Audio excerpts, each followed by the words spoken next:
AZ is an absolute legend who came into the game with a classic verse on a classic album. So why don't we talk about him enough? The realism of life and actuality, fuck who the baddest, a person's status depends on salary, and my mentality is money orientated. I'm destined to live a dream for all my peeps who never made it. The man came in with one of the most classic verses ever. He had the voice, he had the flow, he had the charisma, he had the drip, he had the style. So why are we not talking about this man? Today I wanted to make a video not only giving the man his flowers, but also trying to figure out why he's not as popular today as when he first came out. So AZ comes out with this classic verse on arguably one of the best, not only hip-hop albums, but just one of the greatest albums of all time on Nas's Illmatic. On Life's a Bitch, Nas gives him the opening verse. First and foremost, for an upcoming artist himself to give another rapper of that caliber the first verse on his album says a lot. But Nas gave AZ the ball and he ran with it. Needless to say, that verse went down in history as one of the greatest ever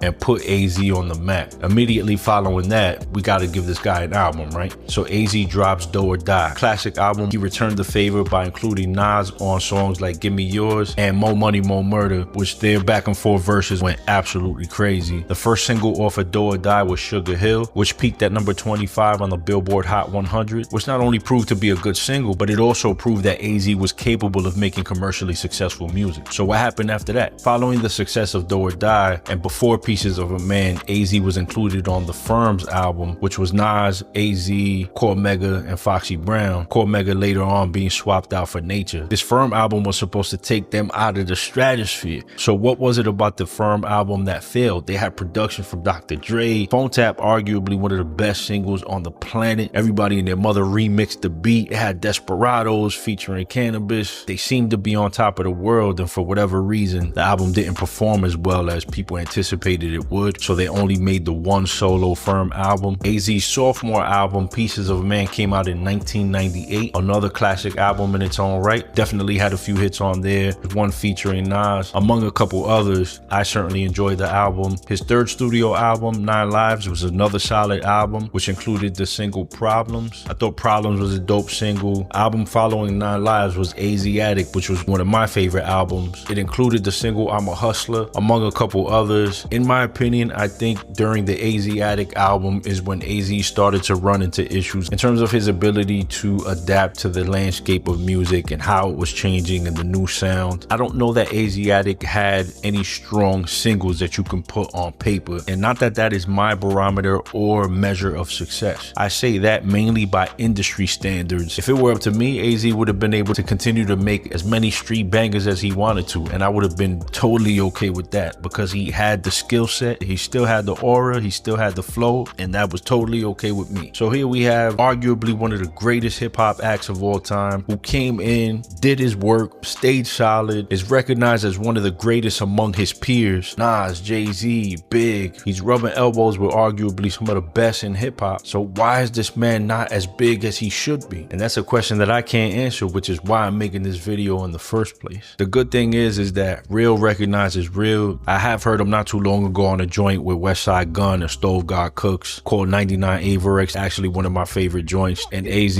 definitely had one of the dopest verses on it. He definitely had that classic AZ type of verse on there, including the speech impediment, which he does still have. And by the way, for an artist to have a speech impediment the way AZ does, but still be one of the greatest in the game, is a testament to how dope he is, even though it doesn't slow him down in the least bit. But again, the question remains, why is this man not bigger than what he is? Why do we not give this man his flowers? Why is it that AZ is not on Nas's mass appeal imprint? It was announced that Nas is dropping 7 new albums, including his own with DJ Premier. He has Ghostface dropping Clientele 2. He has an unnamed Raekwon album that's dropping. De La Soul, Slick Rick. He has a Big L album coming out, which I'm curious and excited to hear at the same time, but no AZ in sight. Now, I don't know the ins and outs of their relationship. I'm sure that they're good. I don't want to make any insinuations. It's quite possible that AZ is happy with his Quiet Money imprint and he's doing his thing. I'm just saying that with the success that Nas has been able to amass, why he wouldn't bring AZ in the same way that he brought him in the beginning and give him another opportunity to maybe work with somebody like a Hit Boy or find a producer that can help him to create another classic album to kind of put him back out there where he once was. It's just something that I do wonder about every now and again, but I think that might be the answer. I think overall, if AZ was was to find his version of Hit Boy, one producer who just kind of understands his flow, who understands his style, and gives him music according to how his style is.